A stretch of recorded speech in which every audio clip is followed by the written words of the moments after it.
નમસ્કાર મિત્રો, હું છું વિનોદ અને સ્વાગત છે તમારું મારી આ યુટ્યુબ ચેનલ ઉપર। તો મિત્રો, આજે છે ઉત્તરાયણ અને મિત્રો તમને થોડુંક એના વિશે માહિતી આપી દઉં। જો તમે સામે ઘણી બધી પતંગો એ ચગી રહી છે, આપ સામે જોઈ રહ્યા છો। અને મિત્રો, આ ઉત્તરાયણ જે છે એનું થોડુંક મહત્ત્વ છે એ પણ હું તમને આજે જણાવું છું। તો આ ઉત્તરાયણ જે છે એટલે કે સૂર્ય જે છે ઉત્તર દિશા તરફ ખસે છે। પહેલાં દક્ષિણમાં હોય છે, પછી ધીમે ધીમે આ ઉત્તરાયણનો દિવસ આવે ત્યારે ઉત્તર દિશા તરફ ખસે છે। એટલે આપણે આ દિવસને એ 14મી જાન્યુઆરીને ઉત્તરાયણ તરીકે ઉજવીએ છીએ। અને મિત્રો, બીજી તમને માહિતી આપું કે મકર સંક્રાંતિ પણ આને કહેવામાં આવે છે। તો આ મકર સંક્રાંતિ એવું છે કે મિત્રો, મકર રાશિની અંદર મિત્રો કુલ 12 રાશિ છે, એની અંદર સૂર્ય જે છે એ મકર રાશિની અંદર પ્રવેશ કરે છે, એટલે આને મકર સંક્રાંતિ પણ કહે છે। તો મિત્રો, તમે આ મકર સંક્રાંતિ તરીકે પણ એને ઉજવવામાં આવે છે, તો આપ એ પણ એ જોઈ શકો છો। આ મકર સંક્રાંતિ પણ કહેવામાં આવે છે। તો મિત્રો, ઘણી બધી પતંગો પણ આજે ચગાવવાની છે, કારણ કે આજે એ ઉત્તરાયણ છે, મકર સંક્રાંતિ છે। તો મિત્રો, કરીએ આપણે આનંદ, બન્યા રહેજો વિડીયોની અંદર। આપણે એ પતંગો પણ ચગાવવાની છે, આજનો આનંદ પણ છે ઘણો બધો। તો બન્યા રહેજો મિત્રો વિડીયોની અંદર છેલ્લે સુધી। આજનો બ્લોગ કંઈક અલગ થવાનો છે, કારણ કે ઉત્તરાયણ છે ને જો આ બધી પતંગો અહીંયા એ ચગી રહી છે, આપ અહીંયા જોઈ શકતા હશો। તો મિત્રો, મળીએ આગળ, બન્યા રહેજો મિત્રો વિડીયોની અંદર। આપ જો નવા હોય તો ચેનલની અંદર લાઇક કરી દેજો, શેર કરી દેજો, અને ખાસ મિત્રો સબસ્ક્રાઈબ કરવાનું ભૂલતા નહીં, કારણ કે તમને આ ચેનલ ઉપર આવા ને આવા નવીન વિડીયોની માહિતી મળતી રહેશે। તો જો મિત્રો, આજે આપણે છીએ આ સુરેન્દ્રનગરની અંદર, અને આ સુરેન્દ્રનગરની ઉત્તરાયણ છે મિત્રો। આપ અહીંયા જોઈ શકો છો કે પાછળ બધા સોંગ પણ વાગી રહ્યા છે। તો આવું બધું કંઈક હોય છે આ ઉત્તરાયણની અંદર। તો મળીએ મિત્રો આગળ, બન્યા રહેજો મારી સાથે, થોડી ઘણી પતંગો પણ આપણે ચગાવીએ છીએ। મળીએ મિત્રો। આ ઉત્તરાયણની અંદર આપણે આ વખતે આ ઈગલ કાઇટ લીધેલી છે, તમને બતાવી દો આને કઈ રીતના એ ગોઠવવાની હોય છે।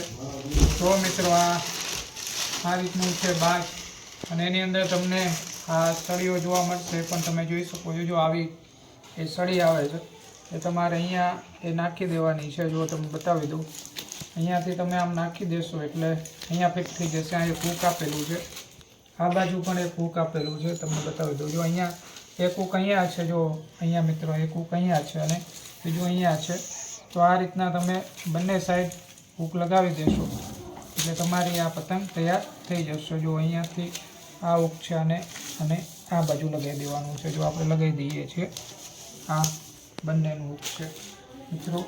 તો આ હૂક જે છે એ આનું પણ હોઈ શકે છે। તો મિત્રો, જો આ હૂક જે છે અહીંયા લગાવી દેવાનું છે।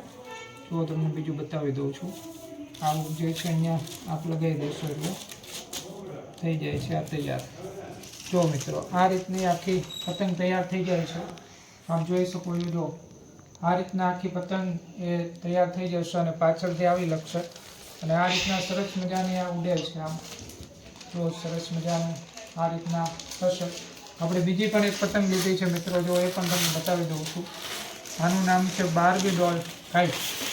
જો આ રીતની આખી બાર્બી ડોલ લાગે છે આ કાઇટ જે તમે જોઈ શકો છો, અને એના માટે અહીંયા એના હૂક આપેલા છે। આપ જો અહીંયાથી હૂક આપણે લગાવી દઈએ છીએ, જો અહીંયા એટલે થઈ જશે આ। જો આ રીતની આખી પતંગ થઈ જશે, અને જો આ રીતનું આખું છે એ આપ જોઈ શકો છો। તો આ રીતની આખી સરસ મજાની પતંગ લાગે છે, અને આ વખતે આવી નવી પતંગ આવેલી છે અને આપણે લીધેલી છે। તો મિત્રો, આ રીતનું આખું આ વખતે લીધેલું છે આપણે। આપ પણ જો બજારની અંદર હોય તો લઈ શકો છો। જો તમને બંને પતંગ બતાવી દઉં છું, આ ઈગલ કાઇટ્સ છે, અને આ બાર્બી ડોલવાળી કાઇટ્સ છે। કાઇટ એટલે કે પતંગ મિત્રો। આ બંને આજે બજારની અંદર આપણે જોયા એટલે આપણે લીધી છે, તમે પણ લઈ શકો છો તમારે ત્યાં મળતી હોય તો। તો મિત્રો, ચેનલની ઉપર નવા આવે તો ચેનલને લાઇક કરી દેજો, શેર કરી દેજો, અને ખાસ મિત્રો સબસ્ક્રાઈબ કરવાનું ભૂલતા નહીં। અને આપણે હજી પતંગની મોજ લેવાની છે, તો મિત્રો બન્યા રહેજો મારી સાથે વિડીયોની અંદર। અને આપને વિડીયો કેવો લાગે છે કમેન્ટ કરવાનું પણ ભૂલતા નહીં। તો તો જો મિત્રો ઉત્તરાયણનું દાન ધર્મ કરવાનું ખૂબ જ મહત્વ હોય છે. તો આજે આપણે આ ગાયને એ ઘાસ આજે એક નાખીએ છીએ મિત્રો, એ પુણ્ય ગણવામાં આવે છે. એટલા માટે આજે એ આપણે ઘાસ ગાયને ખવડાવી દઈએ છીએ. તો મિત્રો ખાસ ઉત્તરાયણના દિવસે એ આ બધું આપ કરી શકો છો અને આપણે પણ આને ખવડાવી દીધું છે ગાય માતાને. તો આપ જોઈ શકો છો અહીંયા કે આપણે ઘણો બધો ઘાસ એ અહીંયા ગાય માટે નાખેલું છે. અને બીજું કે મિત્રો ખાસ એ ઉત્તરાયણ હોય ત્યારે આપણે પતંગ ચગાવીએ એટલે ખાસ કરીને હાથમાં આપણને ચીરા ના પડે એટલા માટે તમે અહીંયા એ પટ્ટી અહીંયા બાંધી શકો છો. આ તમે જોઈ શકો છો કે જે દવાખાનાની અંદર પણ મળે છે ને કોઈ પણ દુકાને પણ તમને મળી જશે. તો એ પટ્ટી તમારે એ હાથ આંગળી ઉપર બાંધી દેવાની છે, જેથી કરીને તમને વધારે ચીરા નહીં પડે. તો આપ એ પતંગ જ્યારે ચગાવો છો ત્યારે એનું પણ ખાસ ધ્યાન રાખવાનું છે. તો જો મિત્રો આપણે ધાબા ઉપર આવી ગયા છીએ અને અહીંયા ધ્રુવ જે છે એ પતંગ ચગાવી રહ્યો છે અને પતંગની મજા માણી રહ્યા છીએ. તો મિત્રો આજ એ ઉત્તરાયણનો આનંદ હોય છે. બધા ધાબા ઉપર એ આવે છે અને પતંગની મજા માણે છે મિત્રો. તો અહીંયા એ બધા પતંગ ચગાવી રહ્યા છે. અહીંયા અમિતા એ પણ પતંગ ચગાવી રહી છે, આપ અહીંયા જે જોઈ રહ્યા છો એ. તો જો અહીંયા એ પતંગ ખૂબ જ એ ઉપર એ જઈ છે અને આ રીતના આખું વાતાવરણ આપણને જોવા મળે છે. તો મિત્રો આ ઉત્તરાયણ એટલે કે જેને આપણે મકર સંક્રાંતિ કહીએ છીએ અને ઘણી જગ્યાએ એને ખેર પણ કહેવામાં આવે છે. તો આવો કંઈક માહોલ એ ઉત્તરાયણનો અહીંયા જોવા મળે છે. તો જો મિત્રો આ બધું અહીંયા ખાસ કરીને પતંગો ઘણા બધા એ ચગતા એ આપણને અહીંયા જોવા મળે છે અને આપણે પણ હવે પતંગ એ ચગાવી લઈએ મિત્રો અને એ ઉત્તરાયણની મજા માણીએ છીએ. તો મિત્રો મેં અગાઉ કીધું તેમ કે ઉત્તરાયણ એ ઉત્તર દિશામાં એ સૂર્યનું એ નમન હોય છે, એટલા માટે એને ઉત્તરાયણ કહેવામાં આવે છે. તો એ અહીંયા આપણને એનું એ વિશેષ મહત્વ અહીંયા જોવા મળે છે. તો જો મિત્રો આ રીતના એ પતંગની મજા આપ પણ માણી શકો છો અને આપણે પણ એ અહીંયા એ પતંગ ચગાવી રહ્યા છીએ અને પતંગ એ ઉડી રહી છે અહીંયા.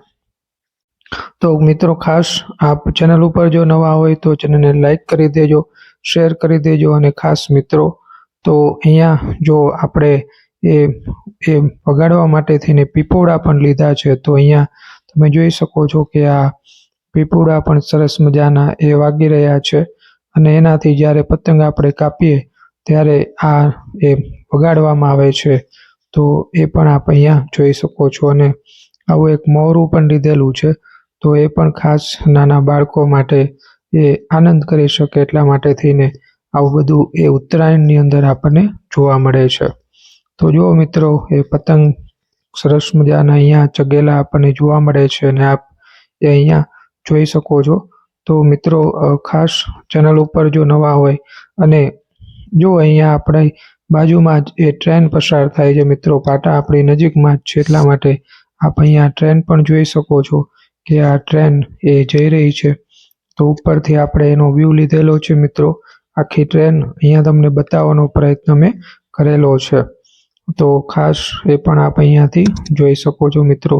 જો ત્યાં નજીકમાં જ રેલના પાટા છે એ પણ અહીંયા જોઈ શકો છો.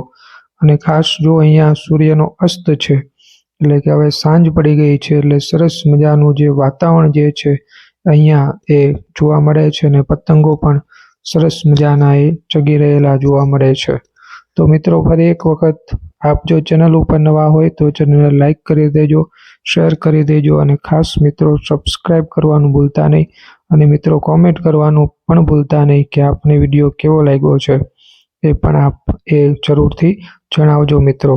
તો જો સરસ મજાનો સૂર્યાસ્ત અહીંયા થઈ ગયો છે અને વાતાવરણ જે છે એ આખું એકદમ એ અસ્તવાળું ખાસ અહીંયા જોવા મળે છે. તો આપ એ પણ જોઈ શકો છો. જો અહીં મિત્રો અહીંયા તુક્કલ પણ ઉડી રહ્યા છે, અંદર એ દીવો કરીને એ ઉડાડવામાં આવે છે, પણ જોઈ શકો છો આપ. તો મિત્રો વિડીયો પૂરો જોવા માટે આપનો ખૂબ ખૂબ આભાર મિત્રો. આપે વિડીયો જોયો એ બદલ આપનો ખૂબ ખૂબ આભાર. થેન્ક્સ ફોર યોર ટાઈમ અને આવા જ નવીન વિડીયો આપણી ચેનલ